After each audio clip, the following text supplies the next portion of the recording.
He owned 10,000 acres and no wife, until the laundry girl sang one song. The deed was in the drawer of my father's roll-top desk, and I never moved it. Not when he died, not when I rebuilt the main barn, not when the south pasture flooded 2 springs running and I lost 40 head to the mud. The deed stayed in that drawer the way a man's name stays on a stone. It isn't going anywhere, so there's no use picking it up. 10,312 acres. I knew that figure the way I knew the feel of my own hands. I'd ridden every square foot of it by the time I was 17, and I'd buried my father on the hill above the cottonwood break when I was 29. And by the time I'm telling you about I was 61 years old, and I had not once put a woman's name on that deed alongside mine. Not for want of trying, or maybe for too much one of the wrong kind of trying, but I'll get to that. The cavalry used to say a man's value is in what he does when nobody's watching. I believed that, still do. I ran the broken collar the same in drought as in a good year, paid my hands what I owed them and a little over, kept the fences tight, kept the wells clean, kept my word. Didn't need a parade for any of it. The land knew, the cattle knew, the men who rode for me knew. A man can live on that kind of knowing for a long time. Longer than he ought to, maybe, but that's the part I didn't understand yet. I'll tell you what kind of man I was by then, because it matters to the story. I'd done 2 stints of cavalry work, not regular army, auxiliary, called up when things got bad on the northern line, and the regular garrison was spread too thin. The first time I was 32 and the second time I was 41, and between them and the ranch I had a clear enough picture of what I was capable of and what I was not. I could keep men together under bad conditions. I could read ground, read weather, read a situation going sideways before it did. I didn't lose my head, and I didn't abandon people. In 9 years of running the broken collar, I hadn't lost a man to accident or carelessness. Those things matter. They are the measure of a man who actually does what he says he does. What I could not do, it turned out, was speak plainly about myself to another person. I had learned, somewhere along the way, that a man who is good at his work doesn't need to say so, and from there I had concluded, without quite meaning to, that a man doesn't need to say much of anything at all about his interior life, because the work speaks, and the work is enough. It is enough for the land, for the cattle, for men who ride for wages. It is not enough, it turns out, for a woman who wants to know if there's somebody home behind the competence. That is what I had not understood yet in September of that year. I understood it by February, but I'm getting ahead of myself.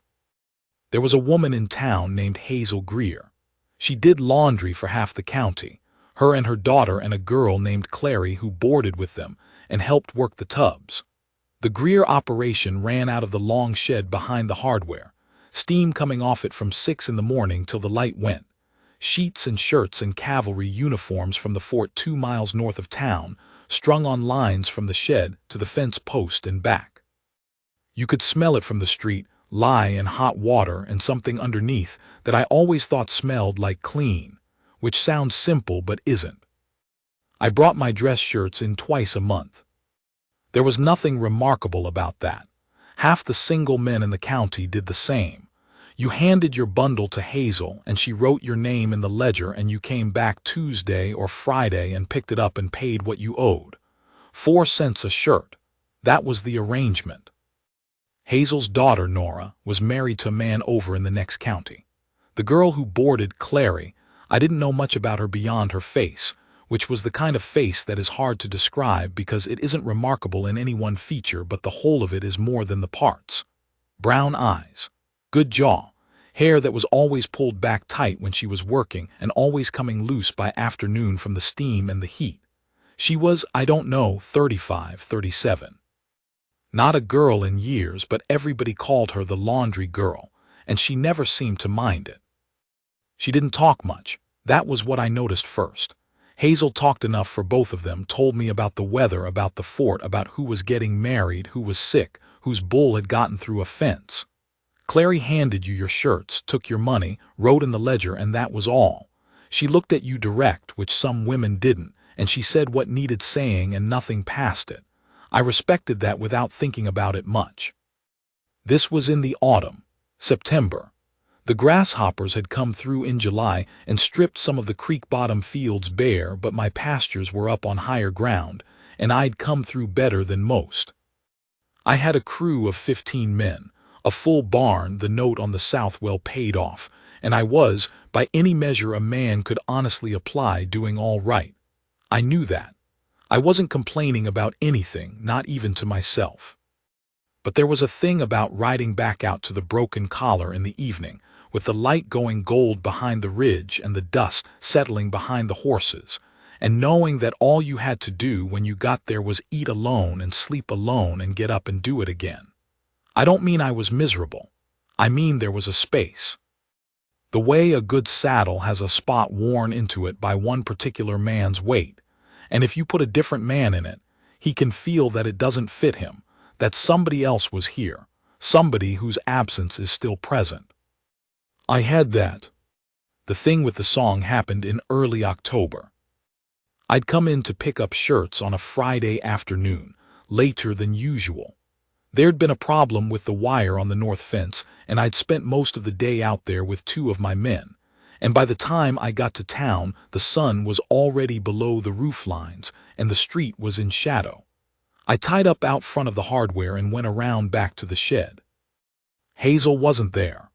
Just Clary, finishing up the last of the folding, and she had the door to the shed standing open to let the steam out, and the evening light was coming in sideways through that door, and she was singing. She didn't know I was there. She had her back to me, folding a cavalry shirt, and she was singing the way people do when they're alone, not performing, not pretty-voiced or careful, just singing because the work was long and the day was going and the singing made it company. It was a song I half knew, an old thing, the kind of thing that gets passed around camps and kitchens until no one knows who wrote it anymore. She had a plain voice, not a trained voice, just a true one. I stood in the door about 15 seconds, and I knew I was a fool to stand there, but I didn't move. She got to the end of a verse and turned to reach for the next shirt off the pile and saw me, and her face went a little still the way a person's face goes when they've been caught at something private. Not embarrassed, exactly, just caught. "Didn't hear you," she said. "I know, I'm sorry." "Been here long?" "No," which was half a lie. She looked at me for a moment. Then she turned back to the shirts and said, "Hazel's gone to her daughter's. Bundle's already sorted, it's on the shelf by your name."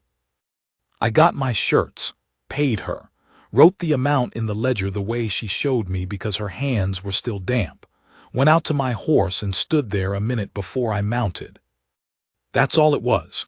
A woman folding laundry and singing. 10 seconds of a song I couldn't even name. I rode home and ate supper and went to bed, and I did not sleep well, and in the morning I knew why. I want to be honest here, because I'm old enough not to bother with anything else. I'd been close to marriage twice. The first time I was 34, and the woman's name was Elspeth, and she was from a good family in the territorial capital, and she came out to the Broken Collar once in spring when everything was showing at its best, and she looked at it for 2 days and she said, quietly, with no cruelty in it, that she couldn't do it. That she admired what I'd built and what I was, but she couldn't live so far from things. I didn't argue. I understood. Some people are made for open country and some aren't, and there's no shame in knowing which you are. The second time I was 47, and the woman had lost her husband to a fall from a horse, and she had 2 children, and she needed somebody who could provide, and I thought I could be that person. We understood each other, or I thought we did, but what I didn't understand was that what she needed was exactly that: provision, stability, a man solid enough to lean on, and what I needed was something I couldn't have named then but would have said if pressed, was to be seen. Not looked at. Seen. She married a banker in town 2 years later, and I went to the wedding and wished her well from the bottom of what I meant, and we haven't spoken more than pleasantries since. After that I stopped expecting it, not bitterly. I just stopped. The ranch needed me, and I was good at the ranch, and the years went. 61 is not so old, but it isn't young either, and by that October I had arrived at a kind of settled peace with my own solitude, the way a river settles into its banks after a long flood. I was not unhappy. I was complete, or I had decided to call it complete, which is not exactly the same thing. And then a woman I barely knew, alone in a laundry shed, sang 4 lines of a song to nobody, and I drove home with the taste of something in my chest that I had no business calling anything. I went back that next Tuesday. Not for shirts, I just picked them up Friday, and I had no reason. I walked around back, and Hazel was there with Clary, and I made up some story about a missing shirt, a blue one, had they seen it. Hazel looked through the shelf and said she didn't think so, maybe I'd left it somewhere, check my closet. Clary said nothing. She was ironing and she didn't look up. I thanked them and left. On the ride home I thought, what in the hell are you doing, Aldous? That was the question I put to myself, using my full name the way my father used to when I'd done something stupid. What in the hell are you doing, Aldous? I didn't have a good answer. I was a practical man. That was the thing that had kept the broken collar alive through droughts and bad winters, and a market crash that took 3 neighbors off their land while I hung on by the skin of it. I solved problems with clear thinking and hard work, and I did not go chasing things I couldn't name. I certainly did not manufacture reasons to stand in a steam shed looking for imaginary shirts. The practical solution was to stop going to town more than I needed to, which was easy because I didn't need to go much. The practical solution was to put the whole thing out of my head and get back to work, which I also did, more or less, for about 3 weeks. 3 weeks is a long time when you're busy. There was the fall roundup. There was a young stallion who'd gone half loco from some weed he'd gotten into and needed tending. There was a bunkhouse roof that had started to leak. 3 weeks of work. The roundup alone was 6 days straight, up before dawn, into the saddle by gray light, cutting and counting and sorting until the light gave out, and then staggering in to eat and sleep and do it again. I love that work. I have loved it since I was old enough to sit a horse and be useful, and there is nothing on the broken collar that I cannot do with my hands, and nothing that makes me feel more in possession of myself than riding through my own cattle on a good morning, with the hands spread out around me, and the whole operation moving like a thing that knows what it's doing. It is the best I have ever felt about being the man I am.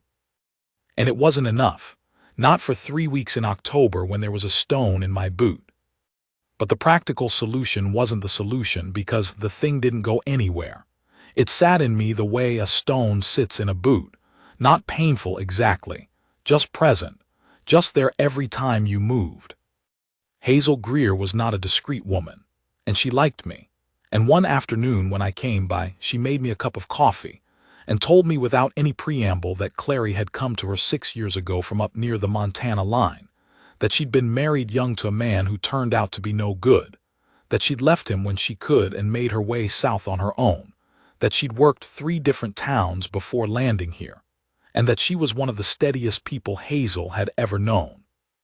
Smart and quiet and not looking for charity, and that she was the kind of woman a sensible man would be a fool to overlook. She said all of this while refilling my coffee and looking out the window at the street, and never once looking at me. I said, "That's good to know, Hazel." She said, "I thought it might be." That was the conversation. I drank my coffee and picked up my shirts, and when I came out of the shed, Clary was out back taking down a line of sheets, and the wind had gotten into them, and she was working with them like you work with something that has its own will, pulling them in arm over arm, and she had a length of linen up around her face for a second, and then it was gone, and she tucked it under her arm and went on to the next one. I almost said something. I stood at the corner of the shed and I almost said something, and then I didn't, and I went to my horse and went home. I think about that moment sometimes, how close it was to never happening at all. The thing that actually moved it happened at the fort dance in November. The fort, Fort Larimer, we called it. though that wasn't quite its proper name, had a dance every November to mark the end of the campaign season, which was mostly an excuse for the officers and their wives to have a night of it. But the town was always invited, and the surrounding ranchers too, and I'd been going for years mostly out of habit, and because Colonel Deering was an old friend and he liked to see familiar faces. I went, put on the dress shirts Clary had laundered and pressed so flat you could have slid them under a door, and rode out to the fort in the cold dark. I'll say this about Colonel Deering. He was one of the few men I knew who talked to me straight, man to man. No rank in it even when there had been rank between us once. We'd ridden together for 2 years on the northern line during the troubles with the Sioux and the Cheyenne, which was not a simple thing, and I'll not pretend it was. But Deering had been a fair man in an unfair situation, and that is the most I will say about it. After I came back to the land and he stayed on through the ranks, we saw each other a few times a year, and the friendship held the way things hold when they were made from something real. He met me at the door that night with a handshake, and we walked in together, and the room hit you, warm and loud and smelling of pine smoke, and the good lanterns they put up for occasions, the fiddle already going and the sergeant at the piano leaning into it. I knew most of the people there. The Brannigan family from the next valley, the Sorensen brothers who ran cattle north of town, the doctor and his wife, 3 of Deering's junior officers who were young enough to still find a dance exciting. Then I turned my head, and Clary was there. She'd come with Hazel and Hazel's daughter Nora and Nora's husband, all 4 of them at a table near the side wall. Clary had her hair down. That sounds like a small thing. It wasn't. It was pinned back at the sides but down otherwise, and it was longer than I'd known, and she had on a dress that was dark green and plain, nothing fussy about it, but it sat right on her, and she looked nothing like the woman in the steam and sweat of the laundry shed, and exactly like her at the same time. She wasn't looking at me. She was talking to Nora's husband about something, turned slightly away, and she had that same quality she had at the laundry, focused, not performing, but here without the work in her hands she just looked like a woman who was content to be where she was, which is rarer than people think. I thought, you are a 61-year-old man, standing against a wall, watching a woman you've spoken 30 words to in your life. I went to get punch. On the way back from the punch table, I passed near where she was sitting, and she looked up and saw me and said, "Evening, Mr. Haas." I said, "Evening, didn't know you were coming." She said, "Hazel likes the music." "Do you?" She considered. "I like to watch people dance," she said. "I don't dance much myself." "Neither do I said. We looked at each other. "Then I suppose we're well matched for not dancing," she said. And that was that. I didn't press it. I went back to Deering and the wall. But I noticed that over the next hour, when the movement of the room shifted people around the way it does, Clary ended up at the edge of the group nearest where I was standing, and she didn't move away, and neither did I. At some point, it was late, past 10, and some people had already gone. She was standing a few feet from me while Deering was talking to someone else, and she said quietly, not looking at me, watching the dancers, "You were at the shed door longer than you said." I didn't answer right away. 15 seconds maybe, I said. "I know," she said. "I saw your shadow on the floor before I turned."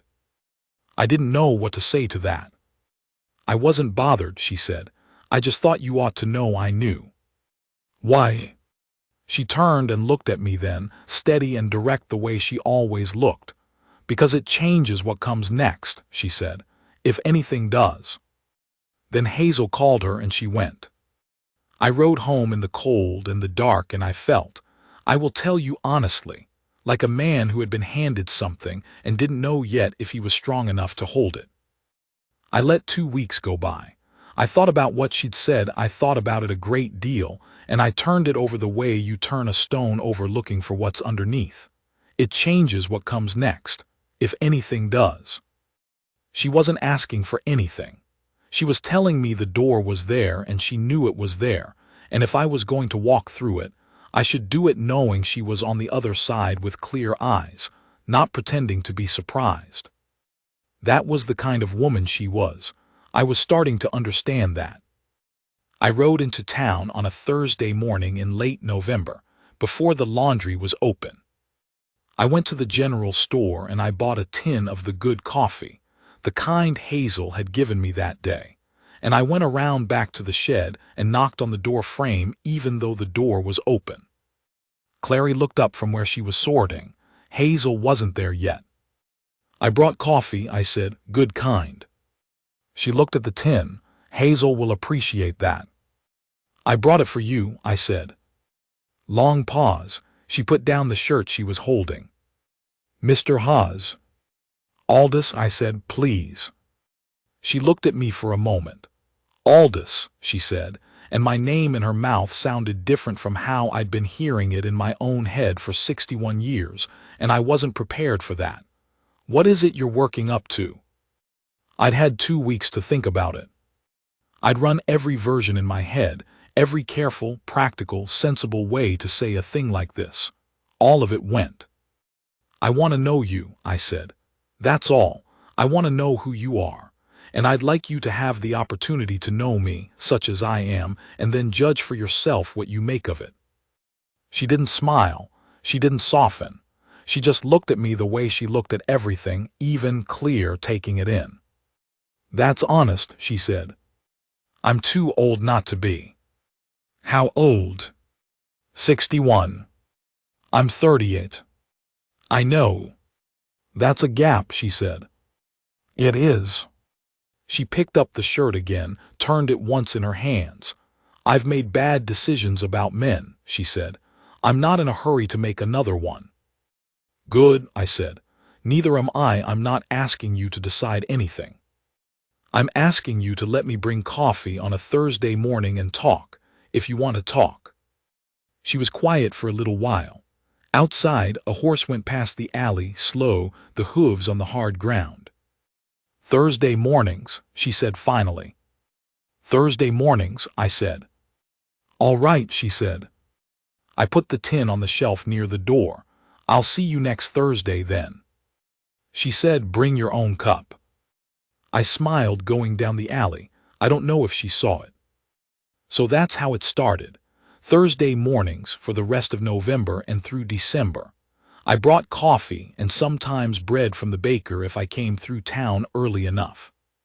We stood or sat in the open door of the shed when it wasn't too cold, or inside when it was, with the steam and the smell of clean things around us, and we talked while she worked. She talked about Montana, about what her life had been up there and what it had cost her and how she'd left. She didn't dramatize it. She told me about her husband the way you describe a piece of bad equipment.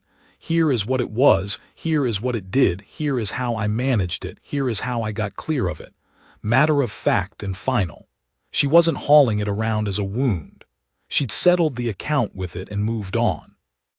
I told her about the broken collar, about my father, about the 2 years I'd served as a cavalry auxiliary in the troubles up near the northern line, about coming back and knowing the land was mine now and feeling the weight of that, the good weight and the heavy weight both. She asked good questions, not polite questions, real ones, the kind that make you think about what you actually mean before you answer. By the third Thursday, I knew she was careful, unsentimental, smart in a practical way, funny with it, dry, the kind of funny that doesn't announce itself, just sits in a sentence and waits for you to find it, and that she had opinions about things and wasn't shy about saying them but also didn't need to be right about everything, which in my experience is rare. By the fourth Thursday, I was riding into town on Wednesday nights and staying at the hotel because I didn't want to make the 25-mile ride in the dark 2 days running. I didn't tell her that, but I think she knew. December got cold the way December does up on the high plain, not the ugly cold of January, not yet, but the kind of cold that settles in and means it, that turns the ground hard as iron and makes the horse's breath come in long plumes at dawn.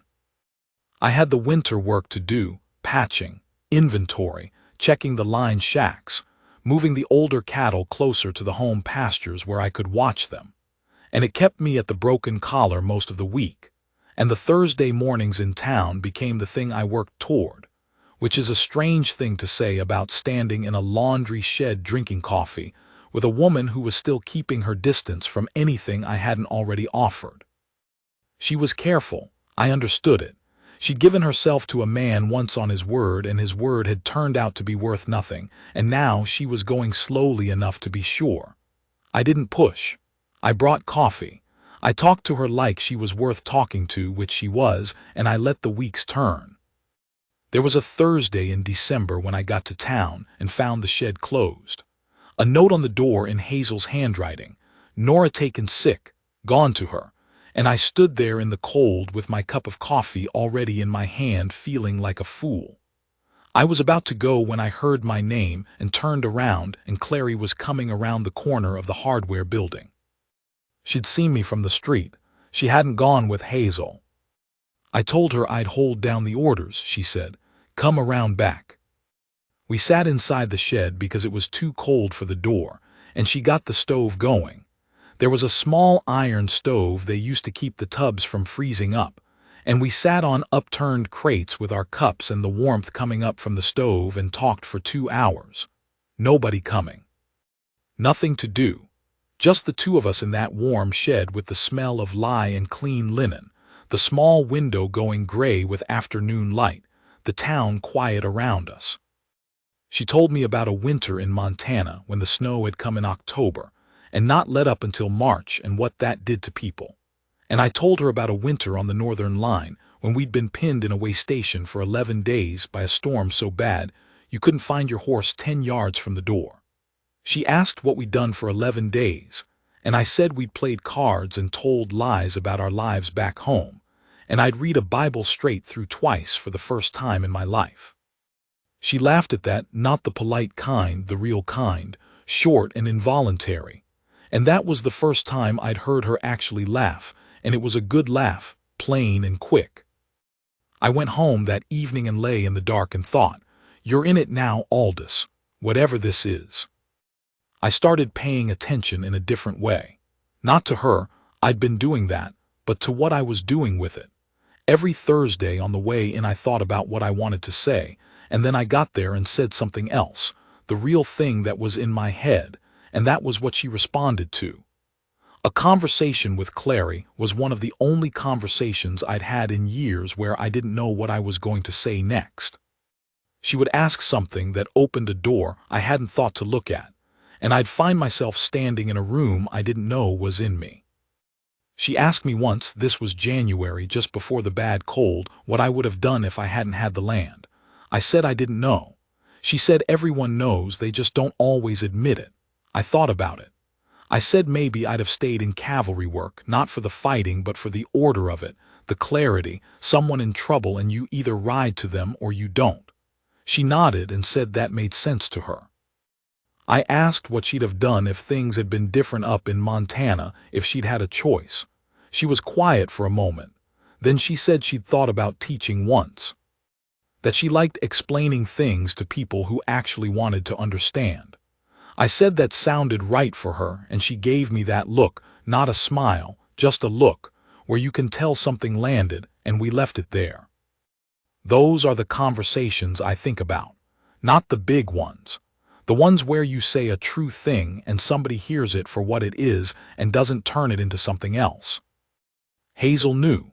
Hazel thought the whole thing was the best development of the decade, and she communicated this without ever saying it outright, by way of making herself absent whenever I arrived and by humming to herself in a satisfied manner when she thought I couldn't hear.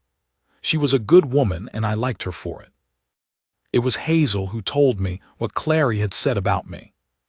Not in a gossipy way, she mentioned it once, just mentioned it, said that Clary had told her I was the first man in a long time who talked to her like she had a mind in her head, and that she found that difficult to stop thinking about. I sat with that for a while. The first man in a long time who talked to her like she had a mind. What was there to say to that? What a small and ordinary thing it is to speak to a person like a person, and what a large difference it apparently made. I'll tell you something. I'd been respected in this county for 30 years. Men took off their hats to me. The bank gave me terms no young rancher would get. When I spoke at a cattlemen's meeting, they wrote down what I said. I had status, such as it was, in the way a man of 61 with 10,000 good acres and a solid reputation has status. And it had never once felt as good as hearing that a 38-year-old woman who wrung out cavalry shirts for a living thought I was worth listening to. That's a thing I couldn't have explained to you before it happened. We had a bad stretch in January. A blue norther came through and held for 10 days, temperatures so far below zero that 2 of my hands got frostbitten on a fence repair, and I had to bring them in and send for the doctor. I lost a few cattle to the cold, not many. I was lucky. I had good shelter. But it was 10 days of ugly work in brutal weather, and I didn't get to town, and I thought about her more than made sense given that we were still in the very careful, very deliberate early stages of whatever this was. When the cold broke, I went in. It was a Monday, not a Thursday, and she was at the tubs, and she looked up when I came around the corner and she said, "You look like you've been through it." "Blue norther," I said. 10 days, she said. "I know, we were worried about you." We meaning she and Hazel, but the way she said it. "I'm fine," I said. "Couple of men got hurt, not bad. Cattle are all right mostly." "Good," she said. She said it flat and final, the way you say a thing when the worry is over and you're putting it down. Then she said, "Thursday is 3 days." "I know." "You could stay if you wanted," she said. "Have coffee now, it's already made." That was the moment, I think, if I had to pick one. Not the dancing or the song or the first tin of coffee. That "you could stay if you wanted," said matter of fact, not adorned, offered the way you offer something that is genuinely yours to offer and genuinely meant. I stayed. Hazel found somewhere else to be. We stood in the door of the shed with the coffee, and the wind had gone down overnight, and there was good light after 10 cold dark days, and she told me about the woman 2 streets over who'd had a baby in the worst of the cold and how Hazel had gone over with food, and I told her about the frostbite and what you did for it and what you didn't, and we stood there talking for an hour, and the hour went like 20 minutes. When I left, she walked me to the corner of the shed. We stopped there. She wasn't going to walk me to my horse because that would have been something, and she knew the difference, and so did I. "Thursday," she said.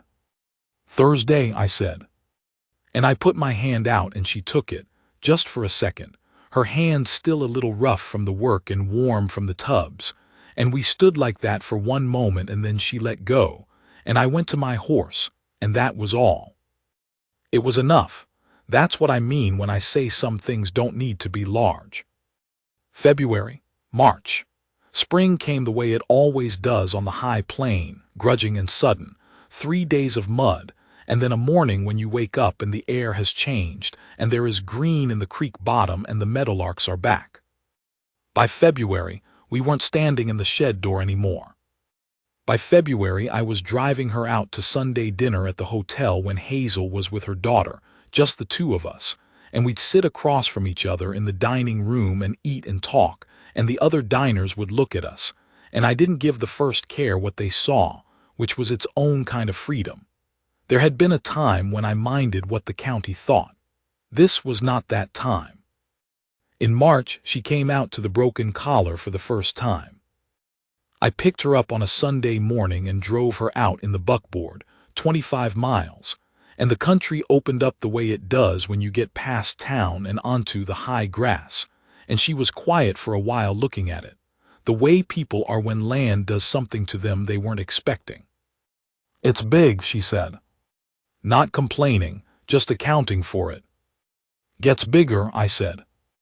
We drove into the yard and I showed her the barn and the corrals and the house, which was a good house, a solid one, nothing fancy, and she went through the rooms the way a practical person goes through a house, looking at the bones of it, the windows, the proportions, the fireplace that drew well, the kitchen that was serviceable but could be better.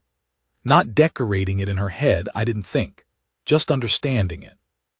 She went out to the south porch and stood and looked at the ridge and the cottonwoods along the creek and the big sky over all of it. "I see why you stay," she said. "Do you?" She thought I'd have to learn it, she said. 25 miles is a long way from town. It is. I'm not saying no, she said. I'm saying I'd have to learn it. I nodded. I didn't push. I made coffee on the stove and we sat at the kitchen table and talked about the ranch and the hands and what the operation was, and she asked the same kind of questions she always asked, real ones, and I answered them straight, and at the end of the afternoon I drove her back to town. On the way back she said, out of nowhere, as if she'd been sitting with it all afternoon, "That man I married, he had land too, not like yours, a few 100 acres up near the Musselshell, but he told me it would be a good life and I believed him." Was it? No. Quiet for a while. What was it that made you go? I said. When you finally went. She turned and looked at the road ahead. He stopped seeing me, she said. I mean, he stopped. I was just a thing in the house to him, an arrangement, and I thought, if I am going to be invisible, I'd rather be invisible somewhere I chose. She paused. So I went. I kept my eyes on the horses. I see you, I said. It came out plain, which is the only way I know to say things. She didn't answer right away.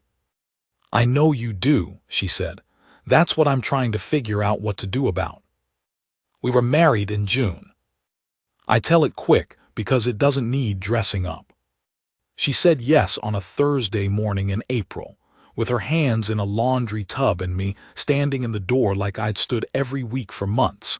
And I'd been careful all winter not to push, and I'd kept to that because I meant it. And then one Thursday she just looked at me and said, "I've made up my mind." I said, "Which way?" She pulled her hands out of the water and dried them on her apron and looked at me and said, "You already know. But I want to tell you what the week before that Thursday was like, because it matters. I'd been out on the ranch all week with a problem on the east water line. Pipe had frozen and cracked under the ground, and we'd been digging for 2 days before we found where. And then it rained, and the trench filled, and we dug it out again and fixed it and covered it, and by Wednesday I was dirty and sore, and tired in the particular way that physical work tires you when you're past 60, which is different from how it tires you at 30. I got in that Wednesday night and I sat at the kitchen table alone, the same table where she'd sat with me that first Sunday, and I thought about Thursday, about going into town. And for the first time I thought, I don't know how much longer I can do this careful back and forth, this slow accretion of trust, because I am 61 years old and I know what I want, and what I want is her, and every week that goes by without knowing is a week I don't get back. I thought that, and then I went to bed, and in the morning I rode in. I didn't say any of it. I came around back with my cup and the coffee, and she was at the tubs, and she looked up, and before I got 2 words out she said she'd made up her mind. I did know. I knew the way you know a thing in your chest before your brain has caught up, but hearing it said in her voice, direct and certain, no performance, that was different from knowing. That cracked something open that I hadn't known was sealed. I didn't make a speech about it. I just said, "Good." She smiled then. She didn't smile often, and when she did it was brief and real, and it changed her whole face. "Good," she said back. I did. You can feel a thing before it's said sometimes. We were married at the courthouse in early June, Hazel and Colonel Deering as witnesses. No more ceremony than that because neither of us wanted more. She had on a dress she'd made from fabric she'd bought herself, dark blue, a good blue, and she'd done her hair up with one pin that I watched come loose during the small meal after in the hotel, and she pushed it back without looking and went on talking, and I thought, there it is. There's the thing. That's what you want. Someone going on talking like the world is worth talking about with you in it. Somebody who doesn't perform any of it, who just lives. We drove out to the Broken Collar that evening, the 25 miles in the long summer light, and she sat beside me in the buckboard, and she had her arm through mine, and the meadowlarks were going in the grass, and the ridge above the cottonwoods was gold. I will tell you something about that drive. It was 25 miles, and it took the better part of 2 hours, and we talked for maybe 30 minutes of it and were quiet for the rest, and the quiet wasn't empty. I'd been quiet on that road 10,000 times, and the quiet had been just quiet, the sound of the horses and the wheels and the grass moving. This was a different kind. This was two people in the same silence, which is an entirely different thing from one person in it. At some point she leaned her head against my shoulder, not dramatically, just the way you lean against something solid when you've been standing for a long time. I felt the weight of it, and I put my arm around her, and she settled in, and neither of us said anything, and we rode the last 10 miles like that, with the sun going down behind the mountains and the first stars coming in over the east ridge. "I'm going to have to learn the fences," she said. "I'll teach you." "I already know the cattle a little," she said, "from what you've told me." "You'll know them better." "It's a big operation," she said. "You'll have to show me what it needs." And I thought, this is what it is. This woman, who has been doing hard work her whole life, who has been invisible to men who didn't deserve her attention, who came south from a bad life, and built something out of laundry and early mornings and her own plain-spoken self, sitting next to me in a buckboard saying, "Let me learn what this needs," like the broken collar was worth learning, like I was worth joining. I said, "I'll show you everything." She turned and looked at me. In the evening light her face was just her face, no ceremony, no softness she wasn't actually feeling, just looking. "I know you will," she said. And that was it, that's all it was. We've been married 7 years now. That's how far this is from me, 7 years downstream, and I'll tell you what 7 years looks like if you want to know. She learned the fences. She learned them better than I expected. She rides the north pasture now once a week in the good weather, knows every break in the line and every spot where the ground shifts under it, and she has a feel for the cattle the way some people do and some don't. And the hands respect her because she asks direct questions and doesn't ask twice and doesn't play at being on a ranch. She is on a ranch. She is in it the way I'm in it. My foreman, a man named Titus who'd been with me since before the 2nd Cavalry stint, said to me in our 2nd year, straight out, the way Titus says everything, that he hadn't seen me make a bad decision since she came. I said that wasn't entirely fair to my prior record. He said my prior record was fine, but now I came to decisions without that particular look I used to get, the one like a man trying to hold a door closed from both sides at once. I thought about that for a while. I think he was right. When you carry something alone for long enough, you start using a lot of energy just to keep it from shifting, and you don't notice the weight until somebody helps you set it down. She still makes coffee that is better than mine. She had Hazel out twice in the 1st year, before Hazel got too old to make the trip, and they would sit at the kitchen table for a whole afternoon, and I'd find reasons to be nearby because I liked to hear them. The town got used to us faster than I expected. There were a few who raised an eyebrow at the gap in our ages, or at the laundry girl on the big ranch, and I had no interest in those people, and Clary had less, and we waited it out, and the county came around the way it always does when a thing turns out to be solid. Solid is what this county respects. There are things I could tell you about the ranch life we made together, the fencing she learned, yes, and the cattle, but also the smaller things, the accumulation of small things that is what a life actually is. How she took over the bookkeeping in the 2nd year because she said my system made no sense, and she was right.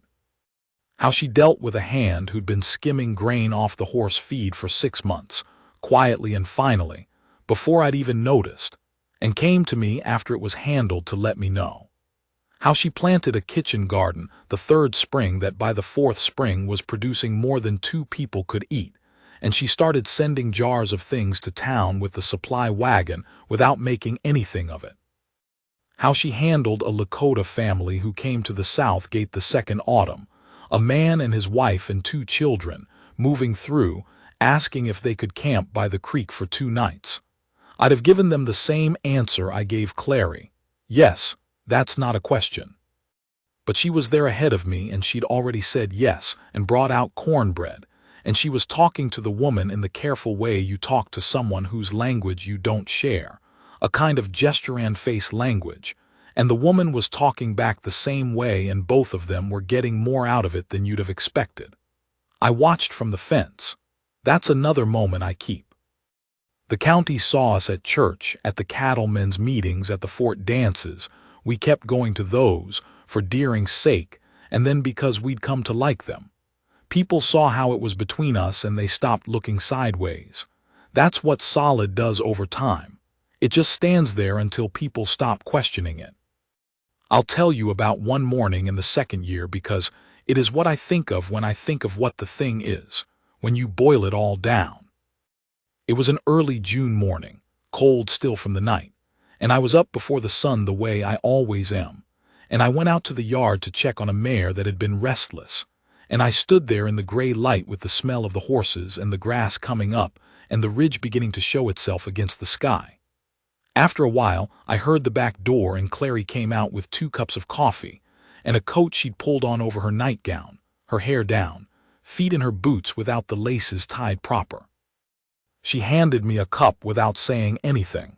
She stood next to me, and we looked at the ridge. The sun came up. The way it comes up out there in June. You see the light on the ridge first, that particular gold, and then it runs down the slope into the cottonwoods and then across the yard, and the whole world changes color, and it happens every day, and you never quite get used to it. She put her hand on my arm, left it there, didn't say anything. I'd owned this land for 32 years. I'd stood in that yard 10,000 mornings, and I had never once had somebody stand next to me for it. That's the word for what she gave me, I think. Not a feeling, not even a love, though it was that too, a beside. Somebody beside me. After all those years of the land being mine and the deed being in the drawer and the mornings being just the mornings, here was a person who had made herself permanent. Not because she needed to be, because she chose to be. She sang that morning, just a few bars of something under her breath, not even knowing she was doing it, while she watched the light come down from the ridge. That same quality she'd had the first time, unperformed, private, just for the work of existing. I didn't say anything.